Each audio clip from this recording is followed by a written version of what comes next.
Vamos lá, testando o áudio.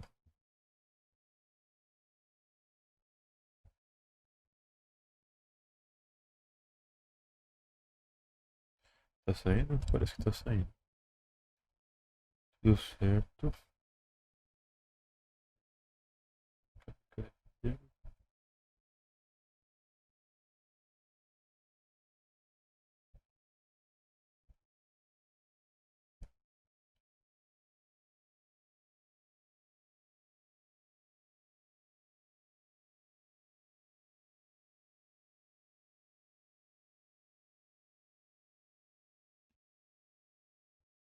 Tá travando bastante aqui, né?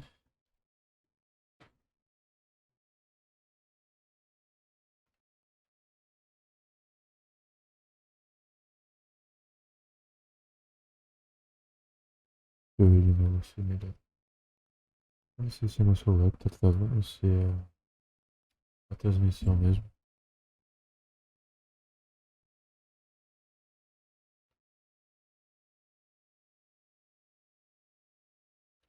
Mas enfim, vai ser assim mesmo. Vou deixar o celular no esquema. Pá, pá. Daquele jeitão. Vamos lá. Bom dia, boa tarde, boa noite. Meu nome é Henrique Martins. Um dia eu vou ser professor, mas eu não sou. Eu aprendo algumas coisas por aqui. Hoje vai ser provavelmente o último dia de leitura desse livrinho aqui. Sim, eu demoro para ler. Chamado Marx, uma introdução do Jorge Gaspar. Falo que provavelmente vai ser um dia porque só falta o último capítulo e são poucas páginas. Então, umas 15, 20 páginas talvez. Então acho que finalizaremos isso hoje. Vai ser uma das coisas terminadas na minha vida. Não são muitas. Geralmente fica tudo pra depois. Mas vamos lá. No último a gente falou sobre crises, não foi isso? Já teve o último capítulo. Contradições do capitalismo, crises econômicas, isso aí. Ele já começa a entrar num âmbito mais pesadinho, falando sobre formas de crise, que existe mais de uma forma, e diversas questões, tal, tal, tal. E agora, é, nesse próximo capítulo, vamos falar, que é o último, né, sobre história e revolução. Lembra que tá tudo gravado aí, os episódios no YouTube, se você tá acompanhando depois ou chegou nesse vídeo de paraquedas, tá a série toda aí. Os primeiros episódios são... O áudio é bem ruinzinho, que eu não sabia fazer. Esse aqui o áudio não é tão bom também, né? Mas era pior, acredite. Mas é isso. Vamos pra leitura aqui e tamo junto. Vamos lá. Capítulo 6, História e Revolução.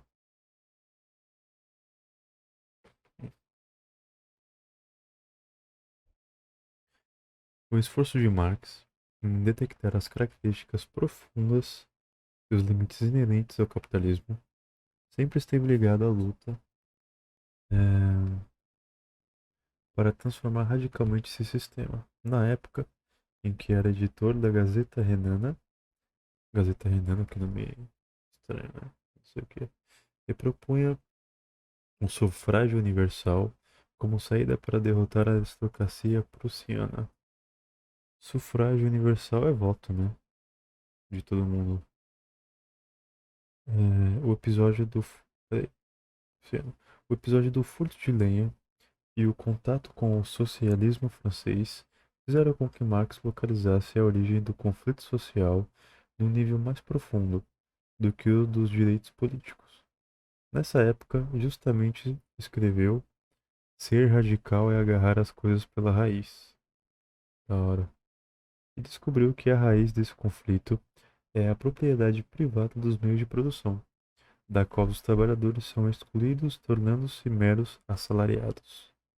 A partir desse diagnóstico do presente, Marx constatou que a distribuição assimétrica dos meios de produção havia determinado a vida social também em outras épocas, cindindo as sociedades em grupos opostos. Nossa, estou lendo mal hoje, hein? conforme dividissem entre si os meios que garantiam sua sobrevivência. Marx chamou esses grupos sociais de classes, afastando-se da terminologia jurídica e sociológica da época, que preferia a palavra estamento, cujo significado aproxima-se ao das categorias profissionais de hoje em dia. Em vez de vários estamentos definidos por múltiplas profissões diferentes possíveis, Marx distingue duas classes sociais básicas: aquela que se apropria dos principais meios de produção e aquela que é despojada da propriedade desses meios pela primeira. A forma como ocorreu essa apropriação e esse despojamento variou em cada época e criou classes opostas, tais como, nas célebres palavras do Manifesto Comunista, homem livre e escravo, patrício e plebeu, senhor feudal e servo, mestre de corporação e companheiro, em resumo, opressores e oprimidos, cujos modernos descendentes são o capitalista e o assalariado. Marx propõe que o elemento propulsor da vida social em todas as sociedades divididas em classes ao longo da história tem sido a oposição e a luta entre essas classes. Luta que nenhuma conciliação política pode eliminar definitivamente, apenas atenuar ou mascarar. O que ele está dizendo aqui? Toda aquela leitura que a gente fez sobre a desigualdade, sobre a exploração do trabalhador, do servo, do cara que teve aquela terra expropriada, por exemplo, do tomate que a gente fez. Tudo isso, Marx entende que isso aconteceu desde o início da nossa história. Que tinham pessoas que eram donas de meios de produção, pessoas que não eram donas, onde que as donas exploravam aquelas que não tinham domínio sobre esses meios, tá ligado? E ele falou aqui sobre plebeu, ei caralho, plebeu e patrício, senhor feudal e servo, e agora, tipo, é, capitalista e assalariado, sacou? Ó, isso aqui é interessante que ele divide não entre chefe e trabalhador, tipo assim, patrão e funcionário, é capitalista e assalariado do outro lado. Ou seja, independente do seu salário, se você recebe 10, 4, 500, 300, 2.500 reais, você está desse lado aqui. Você recebe o salário todo mês. E se você é o capitalista, você está do outro lado. Ele não explicou é, o que ele está definindo aqui como capitalista. Entende-se que é quem tem o meio de produção, tá? E também, provavelmente, quem vive de renda e dessas questões assim. Mas ele não tá falando, não explicou especificamente o que é o capitalista. Com certeza ele é um dominante dos meios de produção, mas especificamente na nossa época não tem, né? Até porque ele veio antes da gente, né? Mas pelo menos nesse livro ele não está discorrendo sobre isso nessa parte. Vamos lá? Outra coisa interessante aqui. E nenhuma conciliação política pode eliminar definitivamente, apenas atenuar ou mascarar essa relação de exploração. Ele está dizendo que nada, nada é por meio, nada que seja por meio político, estritamente, vai, vai, vai mudar essa, essa forma de exploração. Vai apenas atenuar ou mascarar. Isso é outra coisa importante da teoria do caos. Em vez de conceber o Estado como uma instituição neutra, criada, criada para harmonizar conflitos, Marx concebeu-o basicamente como um instrumento de poder de classe dominante. Ele está dizendo aqui que o Estado, ele não é uma entidade, uma instituição que está além disso ou além daquilo, é neutra, está acima de tudo. O Estado é simplesmente um instrumento de dominação de uma classe. No momento é a classe burguesa, mas pode ser a classe trabalhadora, ok? É um elemento é um instrumento que ele está falando, um meio de dominação de alguma classe específica. Hum, Embora a luta de classes possa ocorrer em cada época como disputa política, ela extrapola esse âmbito e tende a redistribuir a posse dos meios de produção, estabelecendo novas relações de produção e gerando novas classes sociais. Para Marx, a redistribuição completa dos meios de produção define a verdadeira revolução social e marca a transição de uma época histórica para outra. O que está em jogo é o surgimento de novas relações de produção, mais do que a mera ascensão de uma classe ao poder político. Foda. Aqui ele tá falando, tá reiterando basicamente que não é simplesmente um movimento político, que é realmente uma troca desse meio de, desse sistema que funciona por meio da exploração. Hum, Contudo, a revolução das relações sociais depende não apenas da luta das classes, ok? Mas também de transformações no próprio modo de produzir, isso é, nos métodos e na organização do processo de trabalho. Marx chama de forças produtivas. Da hora. Aqui ele fala que não basta uma revolução.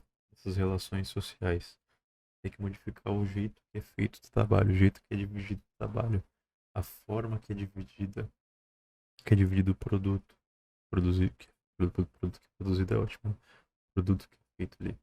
Tudo isso tem que ser modificado para se encaixar nesse, nesse outro sistema que não é baseado em exploração. A transformação nas forças produtivas altera constantemente os próprios meios de produção, introduzindo ferramentas e técnicas que podem criar a necessidade de alterar também sua distribuição entre as classes sociais, de modo a impor novos conflitos entre elas. Tá, ele está falando que essas mudanças modificam a própria relação social e a própria relação de produção, e isso pode causar novos conflitos, tá? Ok?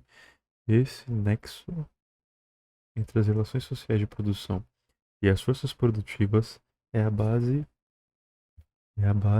da ok?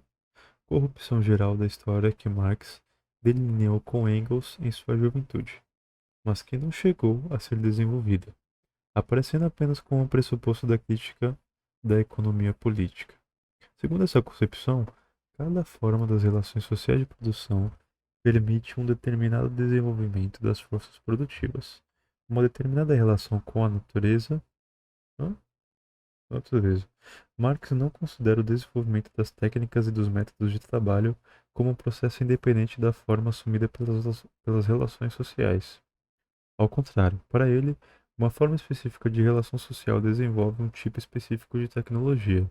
No entanto, essa interdependência entre as relações de produção e as forças produtivas não implicam que elas sempre se complementem. O prefácio de contribuição à crítica da economia política descreve antes um movimento negativo.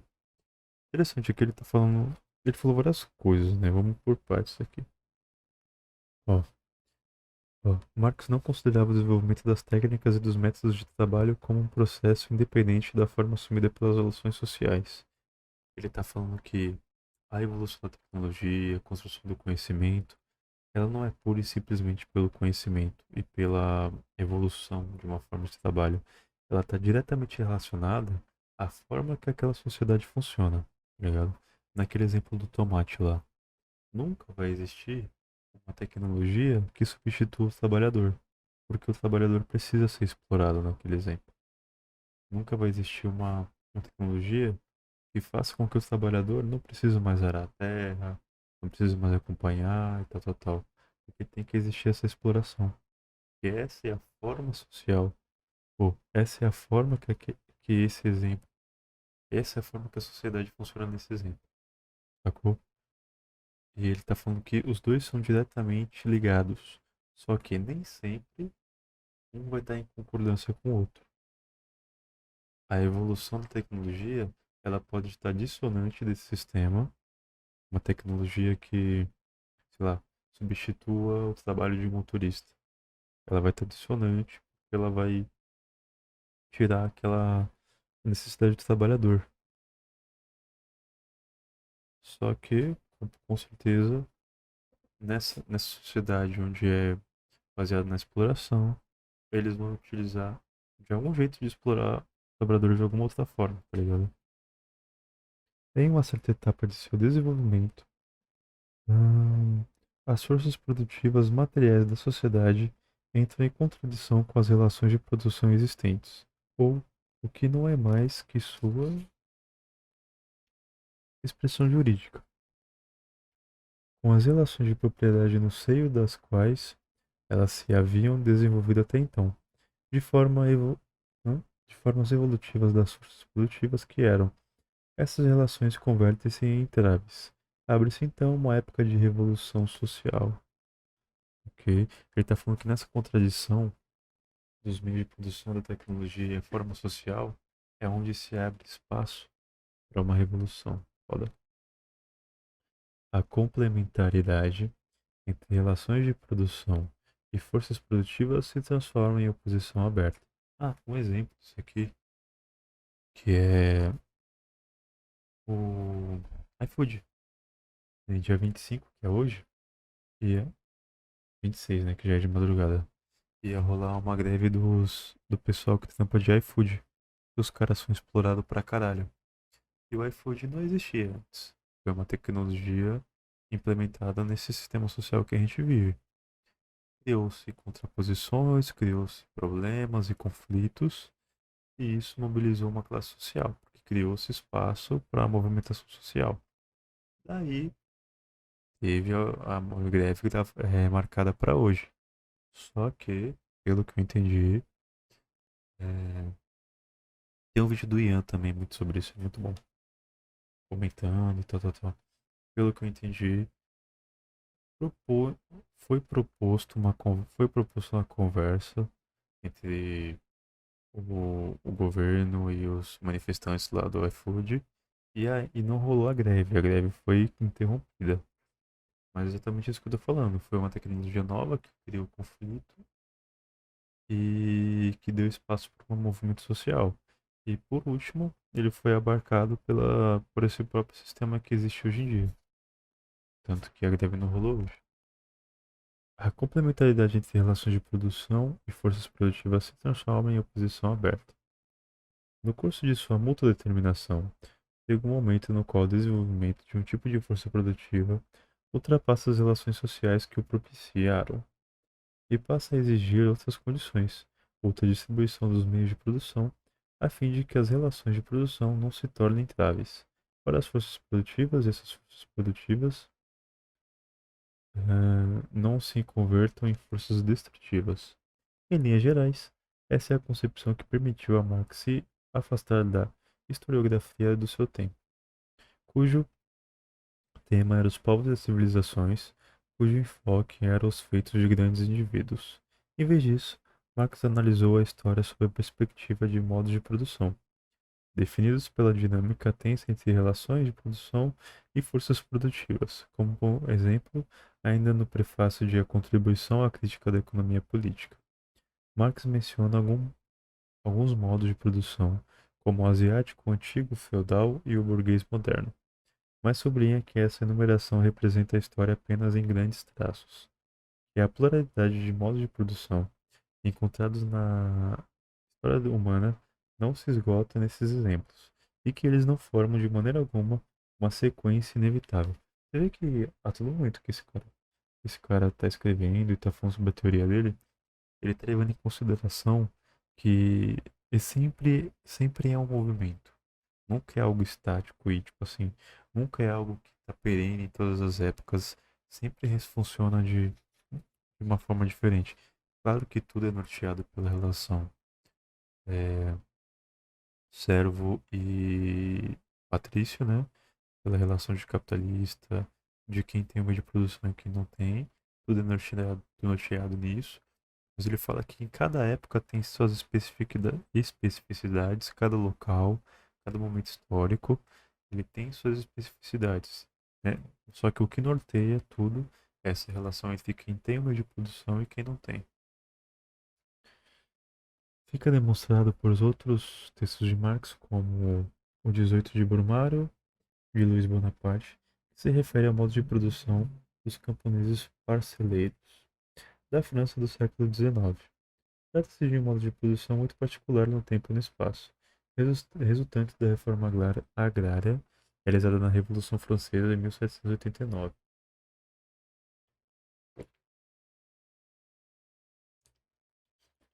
Sob o governo de Napoleão Bonaparte. De jeito nenhum, ele se enquadra em um dos modos de produção enumerados dos grandes traços, esboçados no prefácio de 1859. Tampouco se encontra em Marx em uma passagem esquemática de um modo de produção para outro, em seus escritos. Não há nenhum indício de de um percurso progressivo e único, em que determinados modos de produção configurariam etapas de um desenvolvimento teleológico. Como como em outros momentos de sua obra, Marx destaca a relativa indeterminação e a dinâmica dos processos sociais. Era o que eu estava falando, que, tipo assim, cada um ocorre de um jeito, mesmo norteado por essa relação. Cada um ocorre em um momento e em um local geográfico diferente, de uma forma diferente, e vão para caminhos diferentes. Mesmo que sejam todos norteados por essa relação, nunca é a mesma coisa. É o que ele está falando aqui. Nada é teleológico. Teleológico é o quê? Que sempre vai ter o mesmo fim. Tudo que sempre vai ter um objetivo único. É, é dentro do quadro geral da oposição entre relações de produção e forças produtivas que a luta de classes pode abrir caminho para uma revolução efetiva das relações sociais existentes. Ah, nesse quadro, uma das condições fundamentais da ação humana seria, segundo a conhecida sentença O 18 de Brumário, que é, os homens fazem parte da própria história, contudo, não a fase de livre e espontânea vontade, pois não são eles quem escolhe as circunstâncias sobre as quais ela é feita, mas estas lhes foram transmitidas assim como se encontram. A tradição de todas as gerações passadas é como um pesadelo que comprime o cérebro dos vivos. Aqui ele está falando que não escolhemos o estado em que nascemos, as relações que já existem. E isso comprime o que a gente vive hoje em dia. Isso sempre vai interferir no que a gente vive hoje em dia. A história nunca vai ser apagada. O que passou sempre vai interferir no que acontece hoje. As circunstâncias que delimitam as possibilidades da ação transformadora sempre se referem, em última análise, à dinâmica entre as condições materiais da vida e as relações sociais. Essa dinâmica, por sua vez, altera constantemente o conjunto das classes em oposição, a partir das duas classes que Marx descobre na base de qualquer distribuição conflitiva da posse dos meios de produção. Articulam-se classes intermediárias, classes remanescentes de formas sociais anteriores, e frações de classes derivadas da subdivisão dentro de cada uma das duas classes principais. Todo esse tecido complexo sempre se compõe e recompõe conforme a distribuição dos meios de produção modifica a tecnologia existente. Com isso, não só a própria tecnologia se torna, em parte, obsoleta, mas também profissões se extinguem. Novas surgem, processos manuais passam a ser executados por máquinas.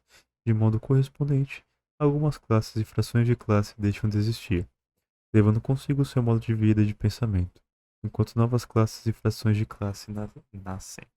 Aqui ele está falando que nesse movimento de, de quem tem meio de produção e quem não tem, existem subclasses, subdivisões, e que elas se fazem, se refazem e se desfazem a todo momento, dependendo das relações sociais, dependendo de como funciona o serviço, como funciona a produção e que tecnologia está sendo desenvolvida nesse meio.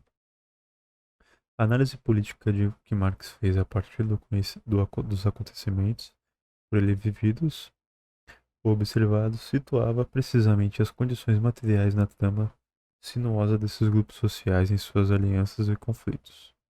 Marx avalia a relação de forças desses grupos para entender a capacidade de cada um impor seu interesse de classe aos demais, ou ter de negociá-lo com aliados. A luta pelo poder passa a ser definida então como uma forma de luta de classes, mesmo quando ocorre pelo controle de mecanismos do Estado, que as análises políticas convencionais, diga-se de passagem, consideram o fim em si mesmo. Ele está falando que é o que aqui? Como existem classes conflitantes, é, a, a história ela vai sendo movimentada nesse conflito entre essas classes. Pô, e que tudo é conflito de classe, independente do que seja. Mesmo que seja um movimento do Estado, um movimento político, lembra como ele falou aí atrás, é tudo um reflexo das relações sociais que já existem. Marx também descarta o argumento de que a política é regida pelo jogo das ambições pessoais de indivíduos proeminentes em disputa para exercerem seu mando. Embora sejam os atores que ocupam o primeiro plano, esses indivíduos só têm poder como representantes das classes e das frações de classe que os apoiam, e seu poder se restringe ao tempo que durar esse apoio. Toda sua habilidade consiste, na verdade, em negociar e renegociar permanentemente o apoio, e ao mesmo tempo em disfarçá-lo para ocultar os interesses de classe que estão, de fato, em jogo. Ele está falando que isso aqui não tem negócio de individualismo, cada um quer o que quer e acabou. Ele está falando que esses caras que são individualistas, eles estão representando uma certa classe social e que isso é de propósito, é no caso um jogo. No entanto, a impressão de que o indivíduo é protagonista da política não é um acaso. Ela corresponde perfeitamente ao modo como os laços sociais se estabelecem na sociedade burguesa, pela mediação de coisas produzidas e tocadas. As pessoas se veem como átomos unidos de modo eventual e voluntário mediante contratos que podem ser feitos e desfeitos a qualquer momento. Ao contrário, Marx afirma que na sociedade burguesa a proeminência do indivíduo é apenas parcial, limitada pelo caráter formal de um contrato que supõe a igualdade jurídica dos pares envolvidos, ou das partes envolvidas. Os indivíduos pretendem ser agentes livres, sem perceber que, que essa aparente liberdade é o aspecto distorcido ideológico da realidade fetichista. De novo, ele está reiterando o ponto de que mesmo quando o cara se, se mostra como individualista, ele está representando a classe dele e assim, é puro fetiche, porque não condiz com a realidade. Ele fala que ele é sozinho, é indivíduo, que ele consegue as coisas sozinhos, tal, tal, tal. Ele está apenas representando uma classe. Não é à toa, né? É isso que ele está falando. Segundo os manuscritos escritos com Engels entre 1845 e 47, privados de todo o conteúdo real da vida, os indivíduos se tornaram indivíduos abstratos, mas que somente assim são colocados em condições de estabelecer relações uns com os outros, na qualidade de indivíduos. O conceito mesmo de indivíduo, portanto, é deformado pela abstração. Todas as características pessoais singulares que deveriam compor uma individualidade plena. E são. Cadê?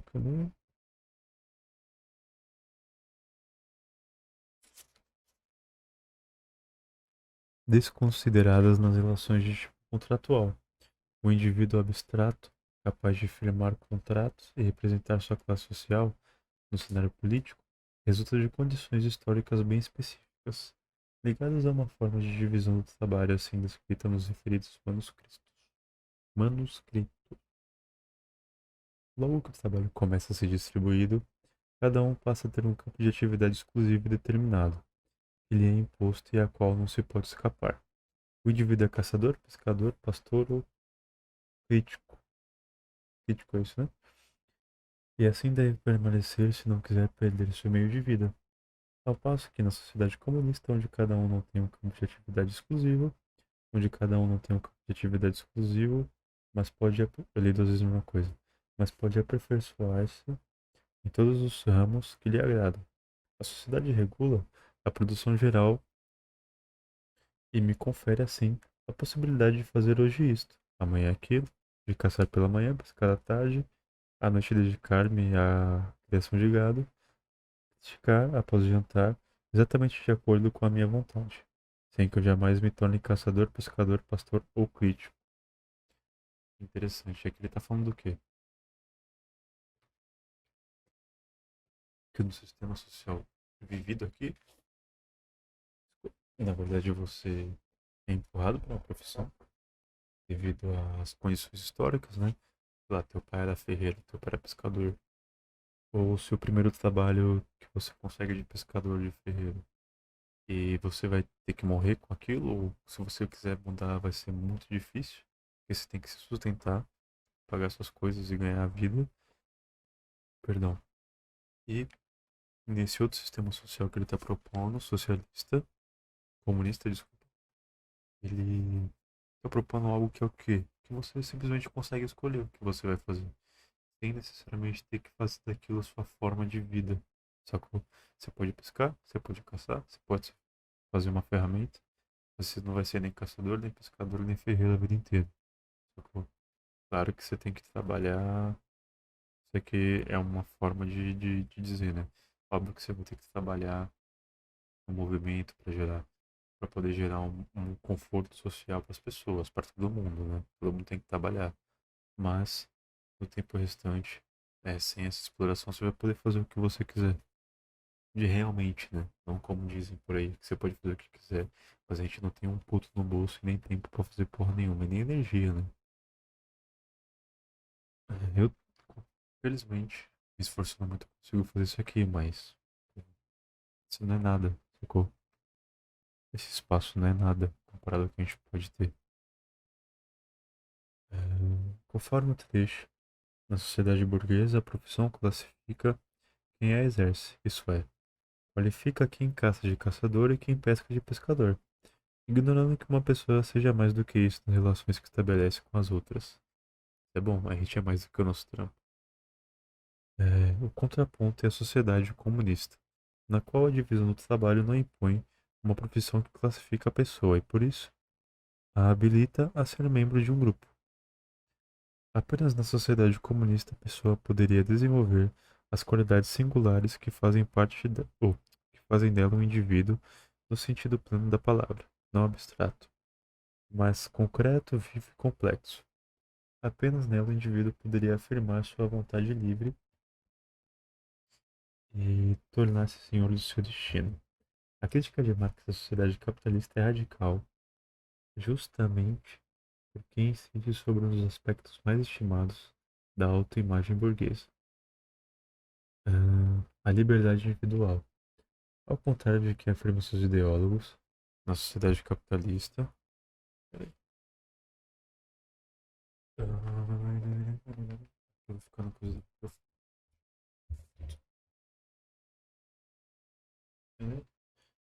O indivíduo acredita ser livre porque não enxerga as amarras sociais que condicionam seu pensamento e sua ação.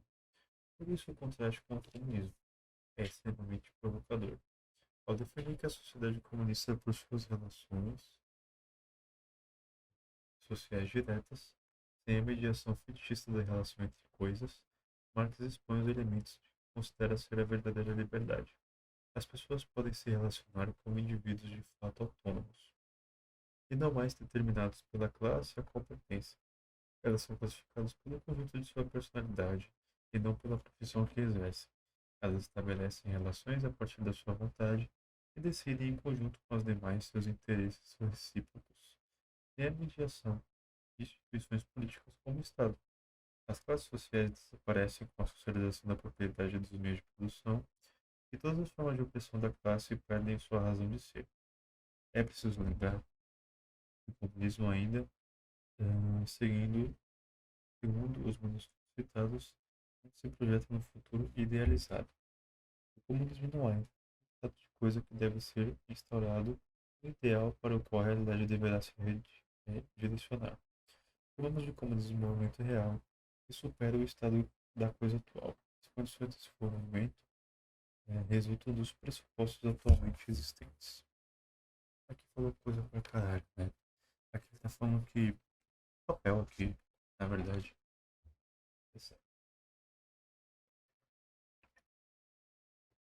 dessa forma social é o quê? É a gente deixar de ser um indivíduo só no abstrato, de ser uma pessoa só no abstrato, deixar de ser uma profissão, tá ligado? E realmente ser um indivíduo que é capaz de aprender um monte de coisas e ser várias coisas ao mesmo tempo, e não precisa ser necessariamente uma coisa para a vida toda. E não existindo essa exploração, e a gente se mobilizando em grupo, podemos sim decidir as coisas sem ter que. Esse conflito vai existir, óbvio, né? Vai decidir as coisas sem ter que explorar um ao outro, tá ligado? Chegar a uma concordância, sem ter essa oposição de classe social. Assim, será uma relação de pessoa para pessoa, não de mestre e escravo. Ele está falando que isso não é um ideal a ser seguido, não tem que ser um ideal. Isso aqui tem que ser um movimento considerando a vida que a gente tem hoje em dia. Porque, como a gente falou lá atrás, a gente é o resultado de toda a história atrás da gente. Então, daqui pra frente, a gente ainda é o resultado da história, mas a gente vai modificando aos pouquinhos até chegar no movimento onde as pessoas não sejam mais exploradas e possam fazer as coisas que elas têm vontade de verdade de se relacionar com isso. Em outras palavras, o comunismo não consiste em uma utopia, como algo que tem lugar somente na imaginação, não é brisa, ou na afirmação da vontade subjetiva. Tampouco é uma força histórica teleológica, isso é, um ideal situado no futuro, orientando o presente. Não se trata de um estado de coisa, claro, e definido que determine o estado de coisa atual, ou um efeito que se converte em sua causa. Para Marx e Engels, o comunismo é um movimento real que supera o capitalismo, por meio das forças negativas desencadeadas pelo próprio capital. O comunismo está enraizado no estado de coisas do capital como um avesso, como uma possibilidade aberta pela irrupção, a contradição imanente evidenciada em cada uma de suas crises. Como as crises correspondem a tendências destrutivas do sistema capitalista. Falando de Miraculous. E aí, mano, tudo bom? Lendo um textozinho do Marx aqui, formal por demorar para responder.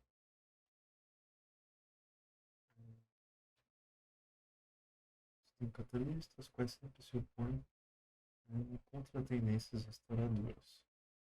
A instalação do estado de coisas comunista não pode ser realizada apenas pelas forças inerentes ao capital.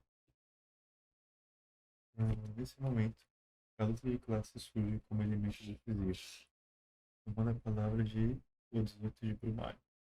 Apesar de todo o quadro de circunstâncias que restringem a manifestação de livre e espontânea vontade, os homens fazem sua própria história. Eles podem aproveitar um momento de impasse político ou de crise econômica mais longa e profunda para lutar por uma redistribuição da propriedade. Ah, propriedade, cadê? E da forma da propriedade dos meios de produção. Podem transformar desde a raiz todo o modo de vida determinado pelo capital. Essa dimensão de crítica efetiva de superação real do sistema capitalista foi chamado por Marx de praxis. Os caras gostam de dar nome bonito para as coisas, né?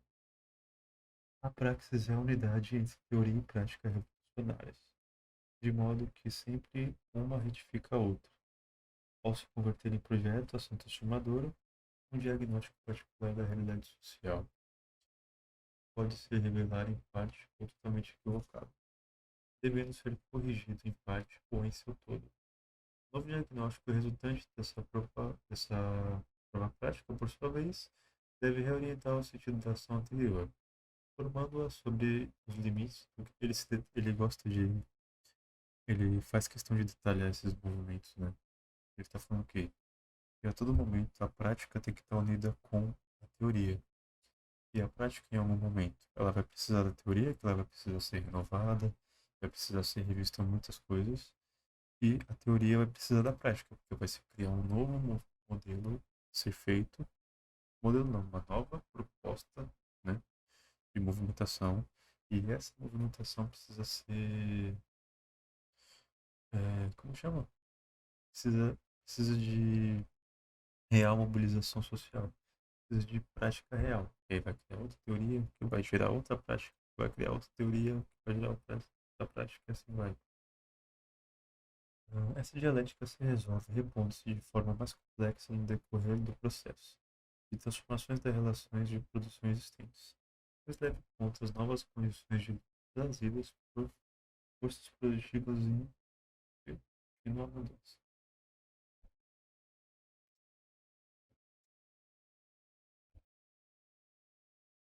O poder da classe trabalhadora de revolucionar as condições sociais que a colocam na posição de subalterna de classe explorada sempre esteve diante dos olhos de Marx.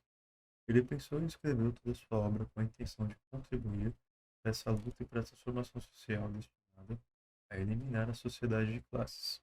Além disso, Marx participou das revoluções de 1848 e 48 e depois, de exilado da Inglaterra, manteve externa não, cara, extensa correspondência com organizações de trabalhadores em toda a Europa e América do Norte. Marx também foi um dos fundadores da primeira Associação Internacional dos Trabalhadores, em 64, e seu secretário-geral, desde essa data até sua dissolução em 72. Conjugação de sua militância pessoal com a preparação de uma obra que chamou de Crítica e Revolucionária, o esclarecedor pós-fácil segundo Capital,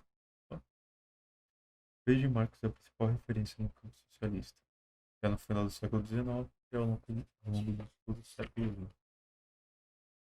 Olha a última página, meu parceiro. Apesar disso, Marx não concordava que seu nome fosse dado a uma vertente política e teórica. No final da vida, aplicava-se com o termo marxista que começava a circular. Marx expressou claramente essa posição em conversa com seu genro, Paul Lafargue.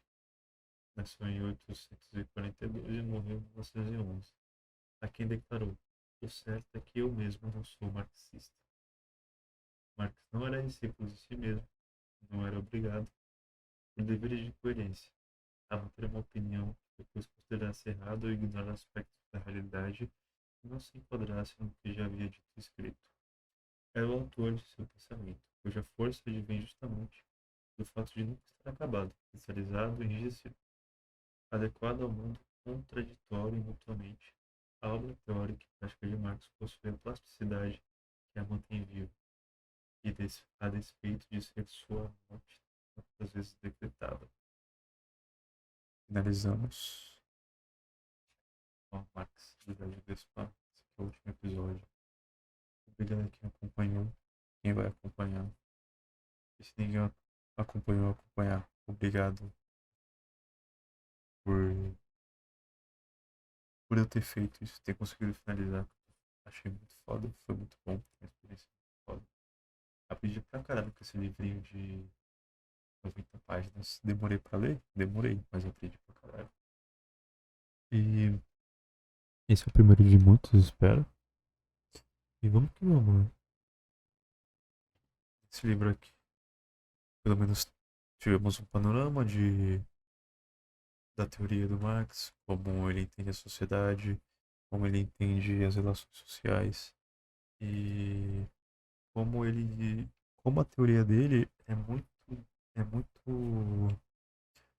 justa na questão de um, não ser finalizado em si mesmo e como é sempre um movimento de oposições, de conflitos e que em cada momento, em cada local, em cada forma, ela vai acontecer, né, no sistema social que a gente vive, e ela vai ser reconstituída e substituída e reposta de novo, e reconstituída e reposta. E a teoria dele funciona da mesma forma, que a todo momento ela vai ser reinventada e refeita, e nunca vai ser um fim em si mesmo, mas sempre um movimento social e material que vai chegar em um momento, em outro conflito, que vai chegar em outro, até a gente acabar, se acabar e se destruir, ou até a gente ter uma sociedade justa e igualitária para todo mundo. Onde todo mundo possa ter a oportunidade de fazer o que quiser e possa ter a capacidade de ser feliz, né, mano? E não ser explorado. É isso, eu agradeço a quem acompanhou, quem vai acompanhar. Obrigado. Valeu.